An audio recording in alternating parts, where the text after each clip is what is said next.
భారత యువ spinner Sricharani WPL 2026 వేలంలో భారీ తెర పలికింది. గురువారం జరిగిన వేలంలో ఢిల్లీ క్యాపిటల్స్ ఫ్రాంచైజీ ఈ తెలుగు క్రికెటర్ను 1.3 కోట్లకు కొనుగోలు చేసింది. గత సీజన్లో కూడా ఢిల్లీ తరపునే ఆడిన ఆమె మళ్లీ అదే జట్టులోకి రావడంపై హర్షం వ్యక్తం చేసింది. 2025 సీజన్ కోసం జరిగిన వేలంలో శ్రీచరణిని ఢిల్లీ 55 లక్షలకు కొనుగోలు చేసిన సంగతి తెలిసిందే. ఈ సందర్భంగా శ్రీచరణి మాట్లాడుతూ, వేలానికి ముందు ఏదో ఒక జట్టులో అవకాశం వస్తే చాలనుకున్నాను. కానీ మళ్లీ ఢిల్లీ క్యాపిటల్స్ కు తిరిగి రావడం చాలా సంతోషంగా ఉంది. ఇది నా సొంత ఇల్లులా అనిపిస్తోంది. ఈ జట్టు కోసం ఆడటాన్ని నేను ఎంతగానో ఇష్టపడతాను అని పేర్కొంది.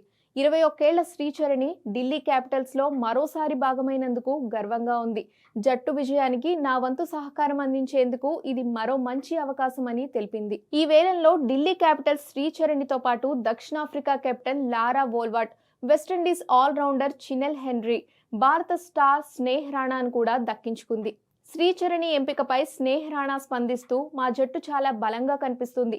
శ్రీచరణిని తీసుకోవడం ఢిల్లీ చేసిన ఉత్తమ ఎంపిక. ఈ సీజన్లో మేం తప్పకుండా ట్రోఫీ గెలుస్తామన్న నమ్మకం ఉంది అని ధీమా వ్యక్తం చేసింది. వెస్టిండీస్ క్రీడాకారిణి చినెల్ హెన్రీ కూడా ఢిల్లీ జట్టులో చేరడంపై ఆనందం వ్యక్తం చేసింది.